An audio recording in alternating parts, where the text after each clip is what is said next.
آج ہم میں سے ہر شخص کو اللہ نے نوازا ہے، گھر ہے، سب کچھ ہے، کھانا ہے، پینا ہے، لیکن ہم اللہ رب العالمین کے حکم پر کتنا عمل کر رہے ہیں، کس قدر عمل کر رہے ہیں؟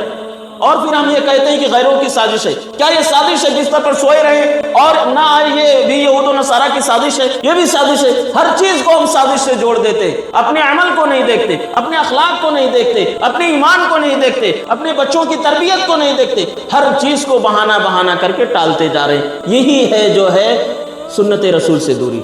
ومن يشاقق الرسول من بعد ما تبين له الهدى ويتبع غير سبيل المؤمنين نوله ما تولى ونصله جهنم وساءت مصيرا إن الحمد لله نحمده ونستعينه ونستغفره ونعوذ بالله من شرور أنفسنا ومن سيئات أعمالنا من يهده الله فلا مضل له ومن يضلله فلا هادي له وأشهد أن لا إله إلا الله وأشهد أن محمدا عبده ورسوله الذي أخرج العباد من عبادة العباد إلى عبادة رب العباد ومن ضيق الدنيا إلى ساعتها ومن جور الأديان إلى عدل الإسلام أما بعد قال الله سبحانه وتعالى في كلامه المجيد والفرقان الحميد أعوذ بالله من الشيطان الرجيم بسم الله الرحمن الرحيم فإن آمنوا بمثل ما آمنتم به فقد اهتدوا سورہ بقرہ آیت نمبر 137۔ معزز محترم حاضرین و سامعین، دینی ملی بھائیوں، عزت دار پردہ نشین خواتین، میری ماں اور بہنوں، آج کے اس بڑھتے اور ترقی یافتہ دور کے اندر جہاں پر بہت ساری چیزوں کا ایجاد ہو رہا ہے، وہیں پر ہم اپنے دینی امور میں نئے نئے طریقوں کی طرف آ رہے ہیں اور صحابہ، تابعین، محدثین کے طریقے کو چھوڑتے جا رہے ہیں۔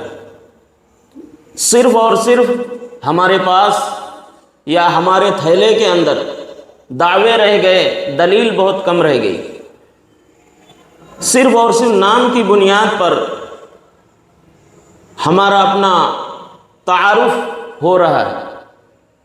لیکن صحابہ کرام نے کس طریقے سے نام کے بجائے کام کر کے دکھایا اور دنیا جانتی ہے۔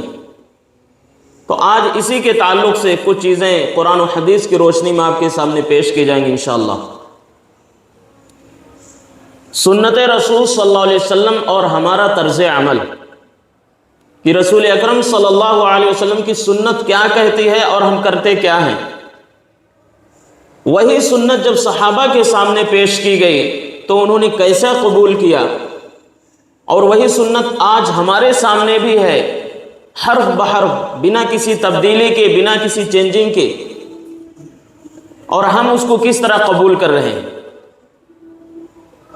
آج سنتوں پر عمل کرنے سے دوری کی ایک سب سے بڑی وجہ ہے کہ ہمارے دلوں کے اندر انانیت، کبر، غرور، تکبر، جس کے بارے میں نبی صلی اللہ علیہ وسلم نے ارشاد فرمایا، مسلم شریف کی روایت، تکبر یہ ہے کہ انسان کے پاس حق بات پیش کی جائے دلائل کی روشنی میں تو وہ اس حق کو ماننے سے انکار کر دے، اسی کا نام تکبر ہے، اور اسی کا نام ہے اپنے آپ کو بڑا سمجھنا۔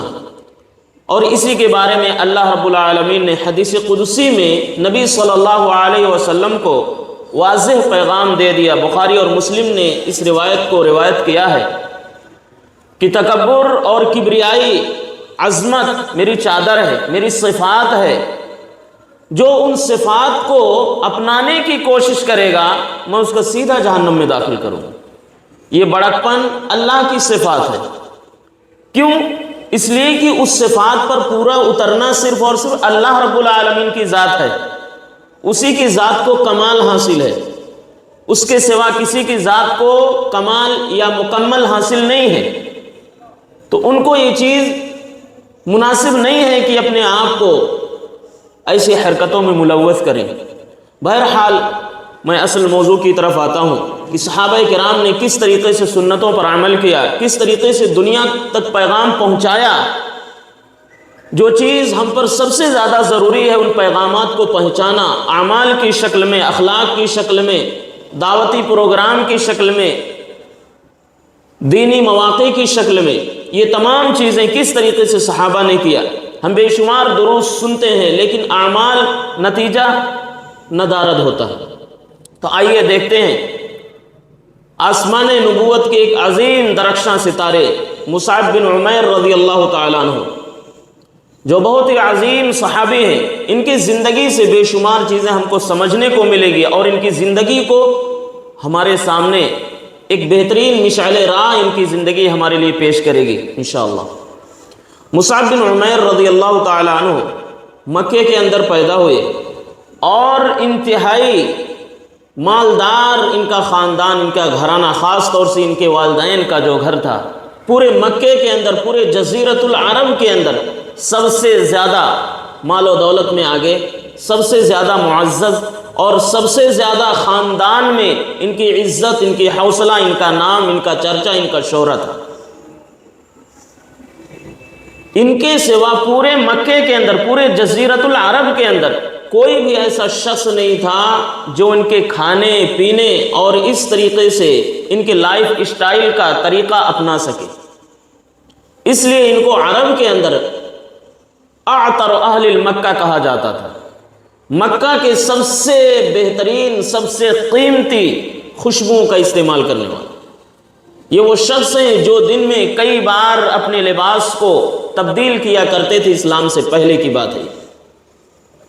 اس قدر فراوانی، جب اہل مکہ کو پانی پینا بھی مشکل سے نصیب ہوتا تھا، میٹھا پانی، ٹھنڈا پانی بڑے مشکل سے نصیب ہوتا تھا اہل مکہ کو، تو اس دور میں ان کے گھروں کے اندر باقاعدہ بہترین قسم کا پانی، بہترین قسم کی کھجوریں، بہترین قسم کے کھانے پینے سونے کے سامان مہیا تھے۔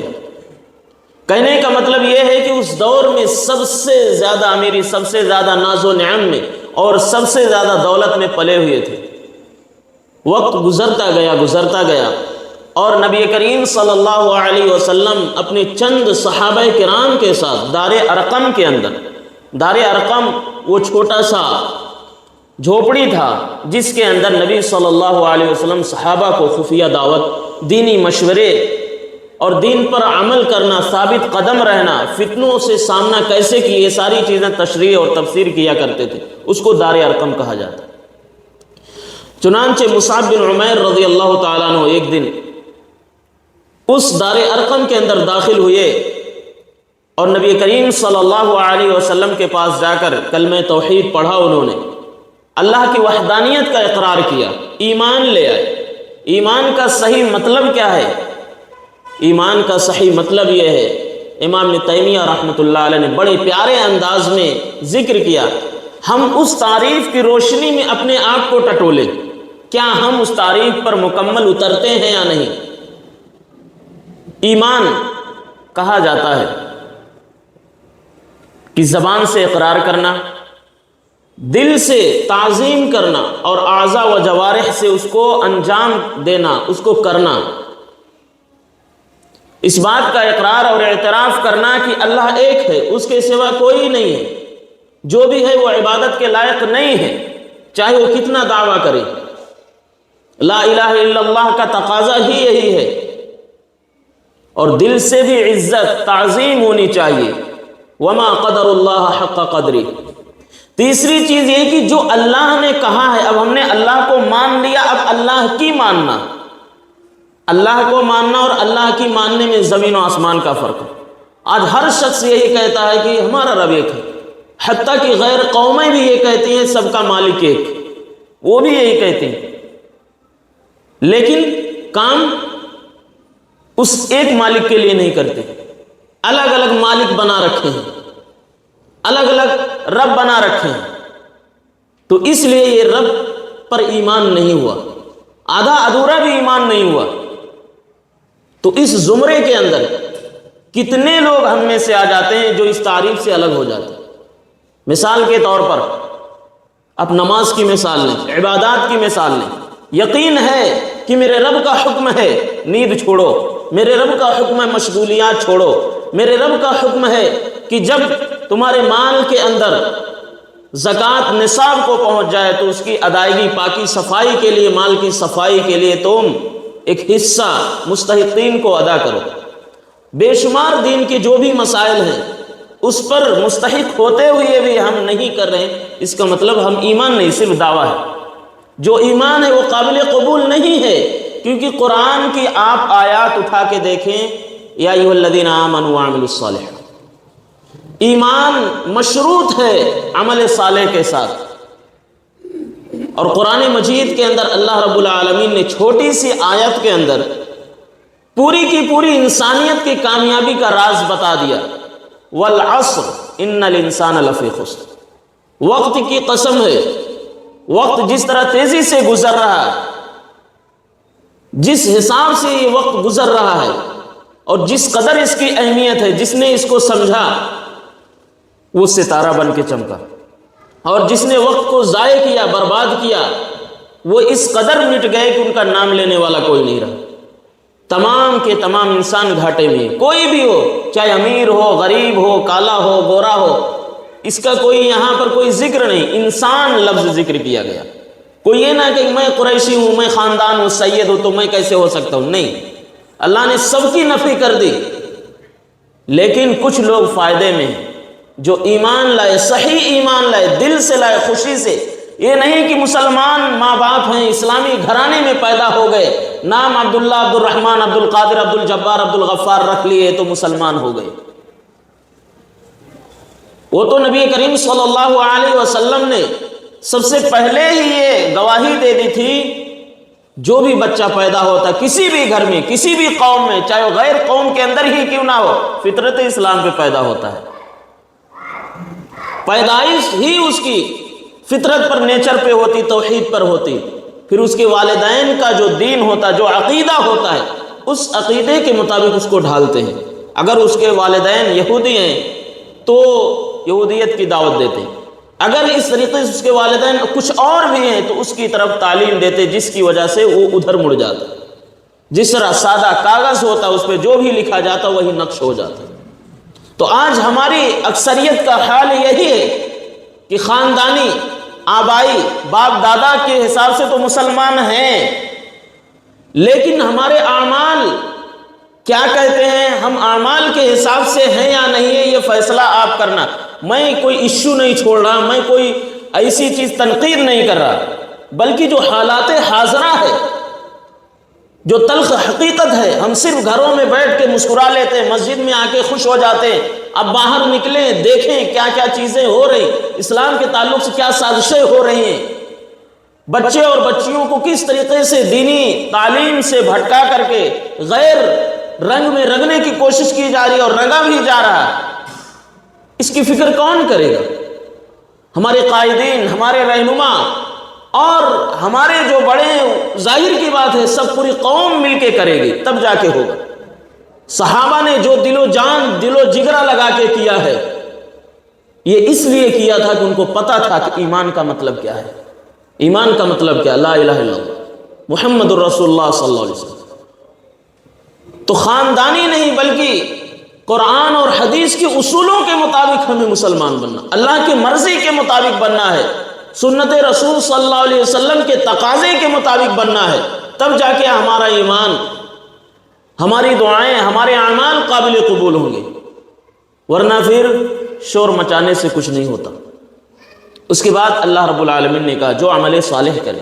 عمل صالح وہی ہے جو قرآن اور حدیث میں جس کا ذکر ہے، جس کی سند ملتی ہے، جس کی دلیل ملتی ہے۔ کوئی اپنی طرف سے کہہ دے تو اس کی کوئی ثبوت نہیں ہوتی۔ بے شمار آپ نے دیکھا ہے، ہم نے بھی دیکھا ہے، علم کا ذرہ برابر بھی عین بھی پتہ نہیں ہے، لیکن پھر بھی ایسی ایسی باتوں کا وجود کیا جاتا، ایسی ایسی باتوں کا اظہار کیا جاتا جس کو بڑے بڑے علماء کرام کہتے ہوئے توقف اختیار کرتے ہیں۔ یہ نادانی ہے لوگوں کی، لا علمی ہے، جہالت ہے، جس کی وجہ سے آج قوم، آج امت بڑے فتنے میں کا شکار ہے۔ اس کے بعد اللہ رب العالمین نے تیسری چیز ذکر کی جو حق کی تلقین کرتے ہیں، حق بات بتاتے ہیں.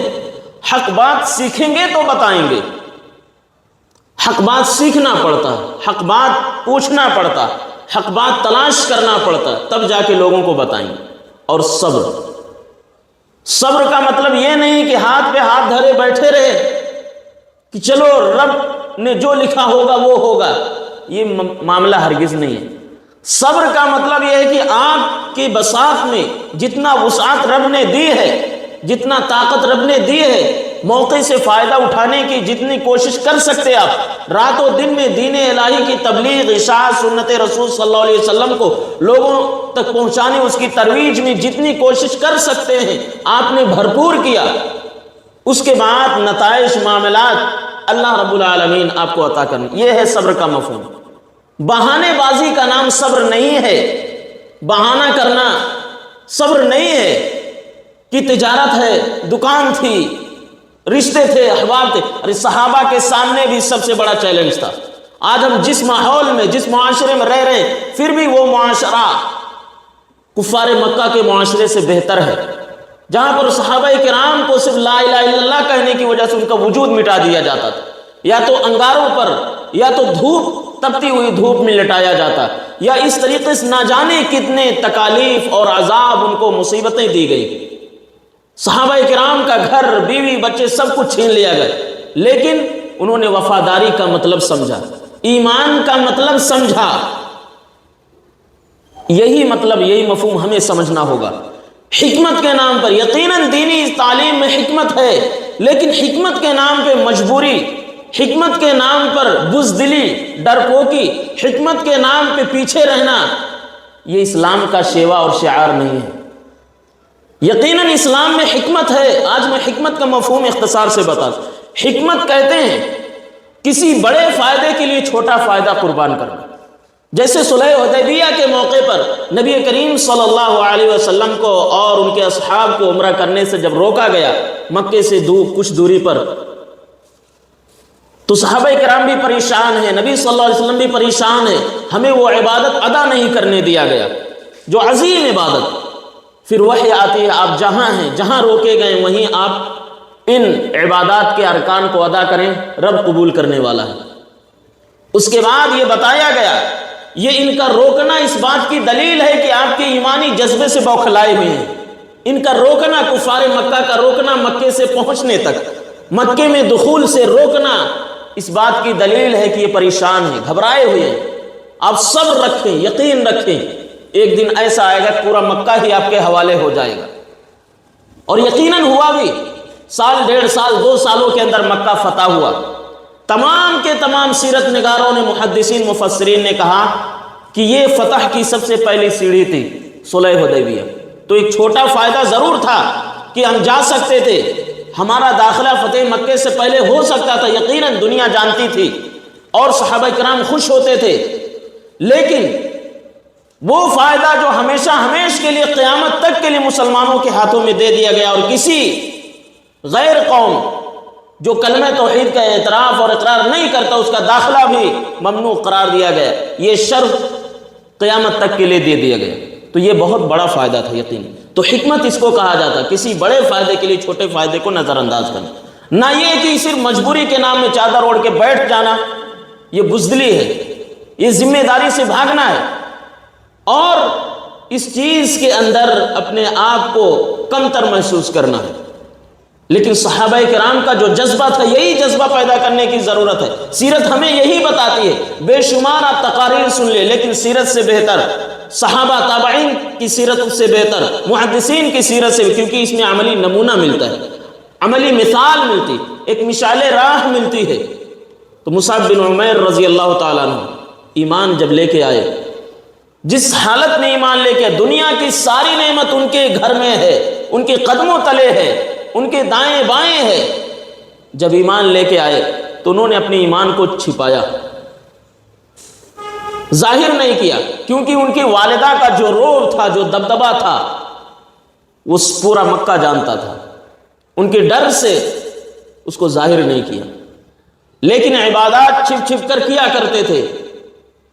جو بھی نبی کریم صلی اللہ علیہ وسلم باتیں کہتے کرتے بتاتے اس پر بھرپور عمل کرنے کی کوشش کرتے اور ایک انجانی زندگی گزارنے لگے. کہاں وہ زندگی جو شہزادوں کی زندگی تھی, شاہوں کی زندگی تھی, بادشاہوں کی زندگی تھی, اس زندگی سے ہٹے. تو ان کی والدہ کو بھی ذرا شک ہوا کہ میرا بچہ, میرا بیٹا, میرا لاڈلا جو اکیلے تنے تنہا تھے, محبوب تھے, اس کے اندر یہ تبدیلی کیسے آئی؟ نوجوانوں ذرا غور سے سنو, بچوں اور بچیوں سے بھی گزارش ہے, اور اپنے اولاد کی کیسے تربیت کریں گے یہ بھی اس میں دکھتی ہے, جھلک دکھتی ہے آپ کو. ظاہر کرنے لگے اپنی عبادات کو, دھیرے دھیرے اچھے انداز میں کرنے لگے. لوگوں کو پتا چلا, ان کی والدہ کو بھی پتا چلا. ان کی والدہ نے قسم کھا لیا کہ دیکھو ہم تمہیں اب اپنے گھر میں نہیں رکھیں گے. کہاں وہ والدہ جو ہرگز یہ گوارا نہیں کرتی تھی کہ میرے بچے کو ایک کنکر, ایک کانٹا تک چبھے, جن کے سکون کے لیے, اطمینان کے لیے بہترین سے بہترین چمڑے کے جو بھی کھال ہوتے اس کو بہترین کر کے اچھے انداز میں بنا کے قالین کی شکل میں بچھا دیا گیا تاکہ یہ کنکر بھی نہ چبھے. ہر ناز و نعمت موجود, لیکن آج وہی والدہ گھر سے دور کر رہی. اس لاڈلے بیٹے کو جس پر کوئی آنکھ اٹھا کے بھی دیکھے تو اس کا جواب دیا جاتا تھا. اس کے بعد انہوں نے کہا اے میری والدہ, انی علیک شفوق, یقیناً میں تجھ پر شفقت کرنے والا ہوں, میں تجھ سے محبت کرتا ہوں, میں محبت میں کمی نہیں کروں گا, آپ کے لیے دعا بھی کروں گا, لیکن جو نعمت مجھے ملی ہے اس نعمت سے بڑھ کر آپ کی محبت یقیناً کم ہے, کیونکہ میرے رب کا فرمان ہے وَإِن جَاهَدَاكَ عَلَىٰ أَن تُشْرِكَ بِي مَا لَيْسَ لَكَ بِهِ عِلْمٌ فَلَا تُطِعْهُمَا. میرے رب کا فرمان ہے کہ اگر تمہارے سب سے چہیتے رشتہ دار یعنی والدین تمہیں اس بات پہ ابھاریں کہ رب کی نافرمانی کرو یا رب کے ساتھ کسی کو شریک ٹھہراؤ تو ہرگز نہیں. لا طاعة لأحد في معصية الخالق. اللہ کی معصیت اور نافرمانی کا اگر کوئی حکم دیتا کوئی بھی ہو تو آپ کو اس معصیت میں ہرگز شامل نہیں ہونا ہے, اس سے دور رہنا ہے, چاہے وہ کتنا ہی آپ کے نزدیک معزز محترم ہو. اس آیت اور اس حدیث سے یہ بات ثابت ہو جاتی ہے کہ آج بے شمار لوگ ایسے باتوں کا حکم دیتے ہیں اور ایسی چیزوں کی طرف اشارہ کرتے ہیں جس کا دور دور تک قرآن و سنت سے نسبت, تعلق, لگاؤ نہیں ہوتا, اور لوگ بے دھڑک آنکھ بند کر کے اس کو کرتے ہیں کہ یہ ہمارے تایا, ہمارے خالو, ہمارے ابو نے کہا. یہ چیزیں نہیں چلیں گی, یہ سند نہیں ہے. سند وہی ہے اللہ کی بات, اس کے نبی صلی اللہ علیہ وسلم کی بات. اسی میں کامیابی ہے, اسی میں کامرانی, اسی میں جنت ہے. اور اس کی حکم کی عدولی, اس سے روگردانی یقیناً ناکامی ہے, یقیناً خسارہ ہے. اس کے بعد پھر مصعب بن عمیر نے اپنی والدہ کو کہا کہ میں آپ کو ایک چیز بتاتا ہوں, جو ہیرا میرے ہاتھ لگا ہے یقیناً وہ ہیرا ایسا ہے کہ آپ کے پاس جو نعمتیں رب نے دی ہیں, آپ کو جو عزت, جو جاہ و جلال رب نے دیا ہے وہ کچھ بھی نہیں ہے, آپ بھی اس کلمے کو پڑھ لیں. ان کی والدہ غصے ہو کر, ناراض ہو کے انہوں نے کہا کہ میں ستاروں کی قسم کھا کے کہتی ہوں ہرگز تمہاری اس بات میں نہیں آؤں. بہت سمجھایا انہوں نے, بہت بجھایا. یہاں سے اب ان کا اصلی امتحان شروع ہوتا ہے. مصعب بن عمیر رضی اللہ تعالیٰ, اصلی امتحان کیا؟ اب ادھر مکے کے اندر بھی کفار تمام صحابہ کرام کو تکلیف دے رہے ہیں, ستا رہے ہیں. اتنا مجبور کیا گیا کہ پہلی ہجرت حبشہ کی طرف ہجرت کرنے پر مجبور ہوئے. صحابہ کی چند تعداد تھی. کچھ سیرت نگاروں نے, مورخین نے 10 بتائی, کچھ نے 8 بتائی, کچھ نے 17 بتائی, کچھ نے 20 بتائی.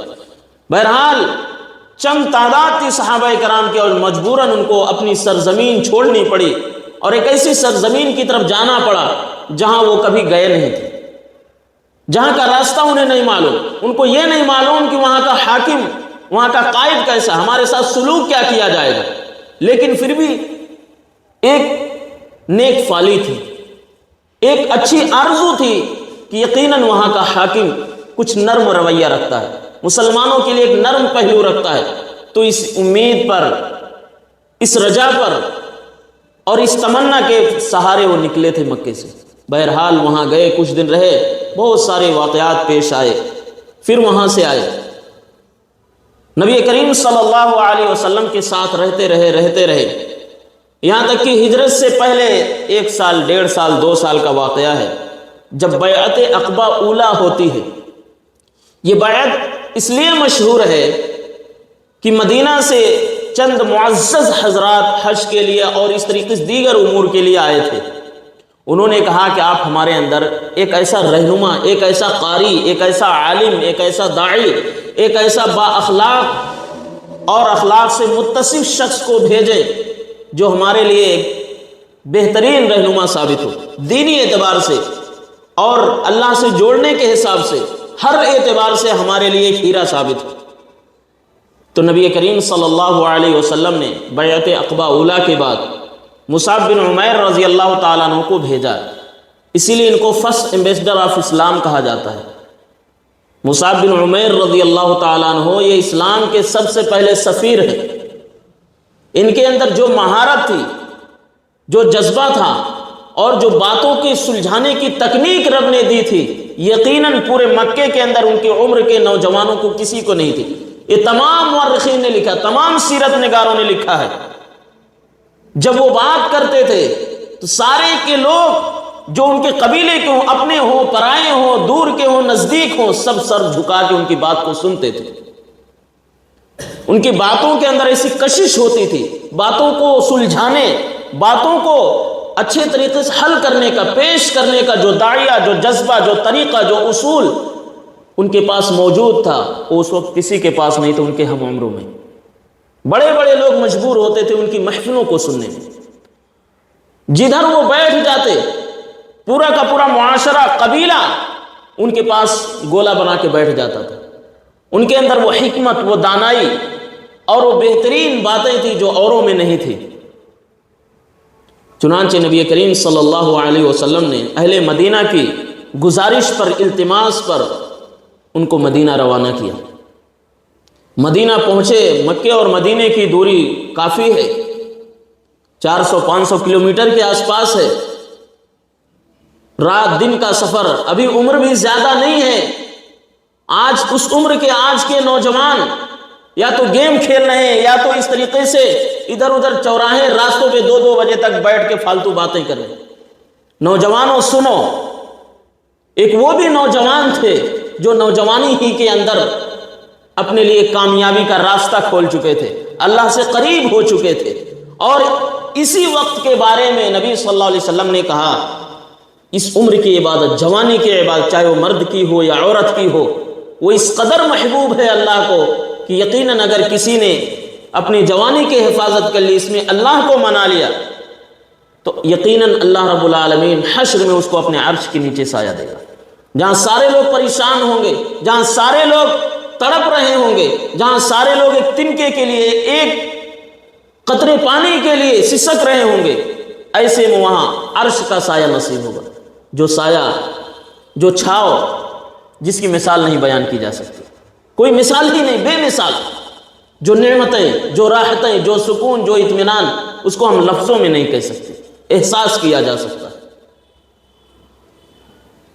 تو ایسے وقت کے اندر مصعب بن عمیر رضی اللہ تعالیٰ عنہ پہنچے، رات و دن کی مسافت طے کر کے، مشقات برداشت کر کے، جس راستے میں کبھی چلے نہیں، جس پاؤں میں کبھی کنکر نہیں چبھا، جس پاؤں میں کبھی ایک ذرہ برابر مکھی بھی نہیں کاٹا، لیکن آج وہ پاؤں رب کی خوشنودی کے لیے، اسلام کی تعلیم کے لیے، نبی صلی اللہ علیہ وسلم کے حکم کی تعمیل کے لیے وہ پاؤں، وہ قدم چلے ہیں، نکلے ہیں گھر سے، اور وہ پاؤں یقیناً اس قدر چھلنی ہوا ہے کہ جس کو کبھی کبھار اس کے نیچے اس قدم کو کبھی کنکروں نے نہیں چھوا، لیکن آج وہی قدم اسلام کی تعلیمات کے لیے چھلنی ہو رہا، اور ایسی حالت ان کی ہو گئی کہ جس قدر سے ایک سانپ ہوتا ہے، جس طرح سے ایک بہترین قسم کا موٹا تازہ سانپ ہو جب وہ اپنا لباس چھوڑتا ہے، کیچلی نکالتا ہے، آپ نے دیکھا ہوگا، اسی طریقے سے ہو گئے، ان کی چمڑیاں نکلنے لگی، کیونکہ بہت ناز و نعمت میں پلے تھے، بہت چھاؤں میں پلے تھے، بہت بہترین انداز میں پالے گئے تھے۔ تو ایسا شخص جو ہارڈ ورکنگ نہ کیا ہو، جو باہر کی زندگی نہ دیکھا ہو، دھوپ نہ دیکھا ہو، صرف اے سی ہی میں رہا ہو، تو ظاہر کی بات دھوپ اتنا برداشت نہیں کر سکتا۔ تو دھوپ کی سختی، گرمی، اور عرب اور صحرا اور ڈیزرٹ کی گرمی برداشت نہیں کر سکتے، لیکن پھر بھی چمڑے ان کے ایسے نکلنے لگے، یعنی کمزوری، لاغری اس قدر ہو گئی کہ آدمی پہچان بھی نہیں سکتا، لیکن پھر بھی اسلام کی تعلیم، نبی صلی اللہ علیہ وسلم کے اس فیصلے اور حکم کی تعمیل کے لیے نکل پڑے، رات و دن کی سختیوں کو برداشت کرتے ہوئے مدینہ پہنچے۔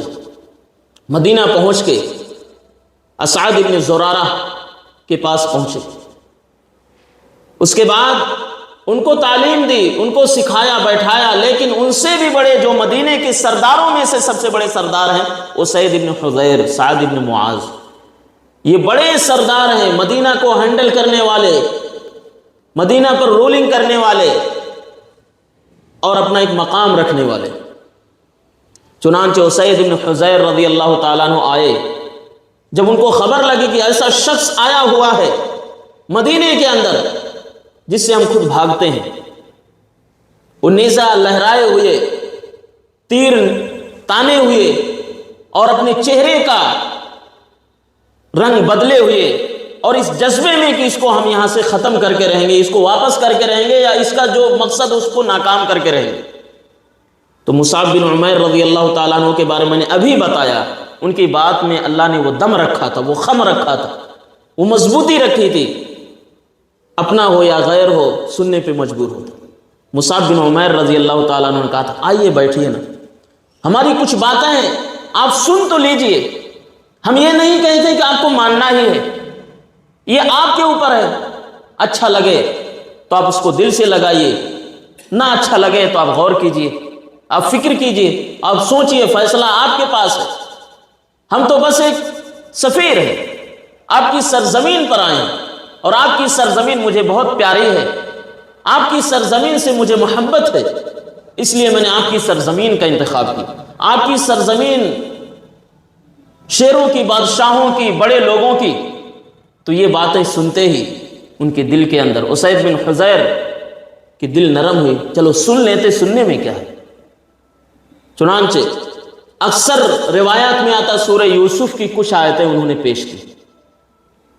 سورہ یوسف کی آیتیں یقیناً ایسی ہیں کہ اگر پیش کیا جائے کسی کے سامنے اور بتائی جائیں تو یقیناً ایسی باتیں اس کے اندر انسان اگر بہترین دل والا ہو، قلب سلیم والا انسان ہو تو ضرور سنے گا۔ انہوں نے سنا اور پھر وہیں پر کہا کہ ہم آپ کے ساتھ ہیں، اور آپ کے نبی کا جو دعوت ہے، آپ کے نبی کا جو طریقہ ہے، ہم اس کو مانتے ہیں، اس پر آمین کہتے ہیں، اطمینان قلب کا ظاہر کرتے ہیں۔ اس کے ساتھ وہاں ہوئے، پھر سعد بن معاذ رضی اللہ تعالیٰ عنہ بھی آ گئے، وہ بھی مان لے۔ یہ وہ مدینے کے بڑے بڑے لوگ ہیں، سردار لوگ ہیں، اکابر لوگ ہیں۔ اس کے بعد وہاں ٹھہرے رہے، چند دنوں تک، مہینوں تک وہاں ٹھہرے رہے، یہاں تک کہ جن کی تعداد 70 ہو گئی، رات و دن تعلیم دیتے رہے، اور یہ وہ پہلے شخص ہیں، اکثر مورخین نے کہا جنہوں نے مدینہ کے اندر سب سے پہلے لوگوں کو اکٹھا کیا، اور قاری کتاب، قاری قرآن کے لقب سے ان کو جانا جاتا، قاری قرآن کے لقب سے یہ مشہور ہوئے۔ وہاں کے چاہے یتیم ہو، چاہے غربا ہو یا فقراء ہو، امیر ہو، سب کو ایک صف میں بیٹھا کے قرآن کی تعلیم، تفسیر، ترتیل، تجوید سب سکھایا کرتے تھے۔ پھر جب دوسرا موسم آیا حج کا، بیعت عقبہ ثانیہ ہوئے، 70 سے زائد لوگوں کو اپنے ساتھ لے کر کے مدینہ سے مکہ روانہ ہوئے، نبی کریم صلی اللہ علیہ وسلم سے ملاقات کی اور وہ ساری چیزیں بیان کی۔ نبی کریم صلی اللہ علیہ وسلم یقیناً بہت خوش ہوئی، خوشی کی بات ہے۔ نبی کریم صلی اللہ علیہ وسلم نے ارشاد فرمایا، جس نے کسی کو دعوت دیا، بلایا، دین کی ایک بات بھی پہنچائی، خواہ وہ عمل کرے یا نہ کرے، اس کے اس بلانے کا ثواب مل گیا، اور اگر عمل بھی کر لیا تو جتنا وہ عمل کرتا اس سے ہی زیادہ اس کو بھی ثواب ملے گا جس نے بلایا ہے، بنا اس میں کٹوتی کیے ہوئے، بنا اس میں کمی کی ہوئی ہے۔ تو اتنی عظیم احادیث اس امت میں موجود ہیں، کسی اور دین میں یہ ایسی بہترین حدیثیں موجود نہیں، لیکن پھر بھی آج ہم اس تعلیم کو پھیلانے، اس تعلیم کو اپنی زندگی میں نافذ کرنے، اس تعلیم کو اپنے بیوی بچوں تک پہنچانے میں ناکام کیوں ہیں؟ کیوں؟ اس لیے کہ عبد الدینار والدرہم ابن الوقت ہو چکے ہیں، رزق کے لگاؤ میں، رزق کے پیچھے رازق کو بھول چکے ہیں، جس کا انجام یہی ہے۔ اور نبی کریم صلی اللہ علیہ وسلم نے جو حدیث بیان کی تھی، ایک وقت ایسا آئے گا، زمانہ ایسا آئے گا، مستدرک حاکم کی روایت ہے، پوری قومیں، دنیا کی تمام لوبی، دنیا کے تمام مذاہب لوگ آپ کو ایک بھوکے بھیڑیے کی طرح کھانے کے لیے دوڑیں گے، آپ کو مٹانے کے لیے، ختم کرنے کے لیے۔ صحابہ بڑے حیرت، تعجب، ایسا کیسے ہو سکتا؟ ہم جب ابھی ہیں، کم میں ہیں، لیکن پھر بھی میرا رب، پھر بھی اللہ ہمیں طاقت و توانائی سے دن بدن نواز رہا ہے۔ کہا کہ دو خرابیاں ہوں گی تمہارے اندر۔ پہلی خرابی کیا ہوگی؟ کہ تمہارے دلوں کے اندر وہن ڈال دی۔ وہن کیا ہے؟ دنیا کی محبت، دنیا سے لگاؤ، اور اللہ رب العالمین کے حکم کی تعمیل، اس کے نبی صلی اللہ علیہ وسلم کی سنت پر عمل کرنے کا وقت تمہارے پاس نہیں رہ جائے گا۔ یعنی اللہ کے راستے میں وقت دینے کا، وقت لگانے کا، چاہے مشرکین کے محاذ پر ان سے لڑائی کا، یا اس طریقے سے سنت کا دفاع کرنے کا، اللہ رب العالمین کے احکام کا، توحید کا دفاع کرنے کا جذبہ مر چکا ہوگا، مٹ چکا ہوگا۔ آج یہی ہے ہمارا ایمان، ایسا ہے بنا پیدے کے لوٹے ہو چکے ہیں۔ جدھر ہم نے چیزیں دیکھی کھانے پینے کی یا اور چیزیں دیکھی، جدھر وزن ہوتا لوٹا ادھر لڑک جاتا ہے۔ آج ہمارا ایمان یہی ہے۔ آج بے شمار لوگ ہم میں ایسے کہ قرآن اور حدیث پر عمل کرنے والا بولتے ہیں، اہل حدیث بولتے ہیں، لیکن پھر جدھر ان کے گھر والے یا ان کے رشتہ دار یا ان کی زوجہ محترمہ بولتے، وہ ادھر لڑک جاتے۔ یہ ایمان کی کمزوری نہیں تو اور کیا ہے؟ یہ ریت جیسا ایمان ہے جو بکھرتا جا رہا ہے۔ ایسا ایمان اللہ کو نہیں چاہیے، ایسے ایمان کا مطالبہ ہم سے نہیں کیا گیا۔ انہی صحابہ کو کہا گیا یا ایھا الذین آمنوا آمنوا ادخلوا فی السلم کافی، دوسری آیت ہے، دونوں الگ الگ آیت ہیں۔ ایمان لائے ہیں صحابہ، ایسا ایمان کہ جن کے ایمان کو مثال بیان کیا گیا، فإن آمنوا بمثل ما آمنتم به فقد اهتدوا، کہ جن کے ایمان کو آئیڈیل، مثال، نمونہ، مشال راہ قرار دیا گیا، انہی کو کہا جا رہا آپ اور ایمان اپنا مضبوط کیجئے، انہی کو کہا جا رہا ہے کہ مکمل دین میں داخل ہو جائے۔ تو ہماری کیا وقات، ہماری کیا بساط، ہماری کیا حیثیت، اور اس پر ہم خوش ہیں۔ ہم قرآن و سنت کے ماننے، یقیناً قرآن و سنت پر عمل کرنا شرف کی بات ہے، لیکن کب؟ جب وہ چیز ہمارے عمل سے ظاہر ہو، دیکھے، وہ کہنے سے نہیں ہوتا۔ منافقین مدینہ بھی کہا کرتے تھے ہم رسول اکرم صلی اللہ علیہ وسلم کے سب سے بڑے صاحب، سب سے بڑے دوست، سب سے بڑے جو ہے آپ کے چاہنے والے ہیں، لیکن سورہ منافقین اٹھا کے دیکھیے، آپ دیکھیں تو صحیح، اللہ نے کہہ دیا کہ جھوٹے لوگ ہیں، ان کی باتوں میں دم نہیں ہے۔ کیوں؟ اس لیے کہ یہ اپنی باتوں کے اندر سراسر جھوٹے۔ جب بھی وقت آتا ہے، جب بھی ٹائم آتا ہے کہ سنت رسول صلی اللہ علیہ وسلم کا دفاع کریں، جب بھی وقت آتا ہے کہ اسلامی سرحد پر وقت دے، جب بھی وقت آتا ہے کہ اللہ رب العالمین کے فرمان پر عمل کرے، تو یہ بہانے کرتے ہیں ہمارے گھر میں کوئی نہیں ہے، یہ بہانے کرتے ہیں ہماری طبیعت خراب ہے، یہ بہانے کرتے ہیں سردی ہو گئی، کھانسی ہو گئی، زکام ہو گئے، ایسے ایسے بہانے گناتے ہیں۔ یہی لوگ ہیں جو ایسے حرکات کرتے ہیں، اور اللہ کی رحمتوں سے دور ہونے والے یہی وہ شخص ہیں۔ تو خلاصہ کلام ہے، ہمارے اندر وہ ایمان ہونا چاہیے جو ایمان اللہ نے ہم سے چاہا ہے، طلب کیا ہے۔ اس کے بعد مصعب بن عمیر رضی اللہ تعالیٰ، میں اختصار کے ساتھ چند باتیں بتا دوں، پھر وہاں سے روانہ ہوئے۔ کافی صحابہ کرام کو دعوت و تبلیغ کرتے رہے، اور پھر غزوہ بدر میں شریک ہوئے۔ وہ غزوہ جو تمام کے تمام مسلمانوں کے لیے ایک ایسی چیز تھی جس سے کبھی واقف نہ تھے۔ ایک تو ایسے حالت میں زندگی گزاری ہے کہ کھلے آسمان کے نیچے زندگی گزاری، گھروں سے ہٹایا گیا، مارا گیا، بھگایا گیا۔ اب ایک ایسا غزوہ یقیناً جو توحید اور کفر کا غزوہ تھا، لڑائی تھی، اس میں سامنا ہوا۔ اس کے بعد غزوہ احد جب آتا ہے، اس کے اندر ان کی شہادت ہوتی، مصعب بن عمیر کی۔ دو چار لفظوں میں بتا دوں، جب غزوہ احد آتا ہے، نبی کریم صلی اللہ علیہ وسلم نے تمام صحابہ کرام کو کہہ دیا تھا جس سرحد پہ جہاں جہاں کھڑا کیا گیا ہے وہ وہاں قائم رہے گا۔ لیکن کچھ مشرکین نے ایک شوشہ اڑا دیا کہ نبی کریم صلی اللہ علیہ وسلم نعوذ باللہ شہید کر دیے گئے، ان کی صفوں سے آئے۔ تو صحابہ کرام جو بے پناہ محبت کرتے تھے نبی صلی اللہ علیہ وسلم سے، ان کو غلط فہمی ہوئی کہ یقیناً وہ اپنی جگہیں چھوڑ کے نبی کریم صلی اللہ علیہ وسلم کی طرف دوڑے، اور دشمنوں نے، مشرکین نے اس موقع کو غنیمت سمجھ کے اس کا فائدہ اٹھایا، جس کا نتیجہ یہ ہوا، جس کا خسارہ یہ ہوا کہ بے شمار صحابہ کرام، عظماء صحابہ کرام شہید ہوئے، انہی میں سے مصعب بن عمیر۔ نبی کریم صلی اللہ علیہ وسلم اس جنگ کے بعد تمام صحابہ کرام کا جائزہ لیا، جن جن کی شہادت ہوئی تھی، ان کا انتقال ہوا تھا، آئے۔ انہی میں سے حضرت حمزہ رضی اللہ تعالیٰ عنہ بھی تھے۔ نبی کریم صلی اللہ علیہ وسلم کو جو دکھ ہوا دو صحابہ کرام پر، یقیناً سارے صحابہ کرام پر تھا، لیکن جو دکھ اور جو اظہار کیا، جو تأثر تھا، وہ کہنے کے لائق تھا۔ نبی کریم صلی اللہ علیہ وسلم آئے، جب مصعب بن عمیر کو دفن کیا جانے لگا تو کفن کے لیے بھی کپڑا میسر نہیں تھا۔ وہی صحابی ہیں، وہی آدمی ہیں جو دن میں کئی کئی لباس تبدیل کرتے، ایسے لباس جو دوسرے ملک سے، یمن سے منگوائے جاتے، خصوصی آرڈر دے کے، حکم دے کے، اور ایسے خوشبو اور ایسی لائف اسٹائل کی پورے جزیرت العرب میں اس وقت میں کہیں نہیں موجود تھی۔ لیکن آج ان کے پاس ایک پھٹی پرانی چادر تھی میرے دوستو، کہ اگر ان کا سر ڈھانپا جاتا تو پیر کھلتا، اگر پیر ڈھانکا جاتا تو سر کھل جاتا۔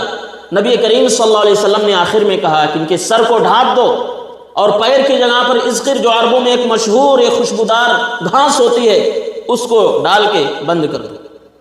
یہی وہ صحابی تھے، نبی کریم صلی اللہ علیہ وسلم نے خود کہا، ان کے الفاظ ہیں، آپ کی آنکھوں سے آنسو جاری تھے، فرمایا یہ وہ نوجوان تھا جس کو ہم نے دیکھا اپنے بال کو لہراتے ہوئے اور اس طریقے سے خوشبو لگائے مکے کی گلیوں میں چلتا تھا، لیکن جب اس نے اپنے آپ کو اللہ کے حوالے کیا، اس کے رسول صلی اللہ علیہ وسلم کا ساتھی ہوا، تو یقین مانیے وہ آرام، وہ راحت، وہ چین جو اللہ کے راستے میں رکاوٹ تھی، اس کو سائڈ کر دیا۔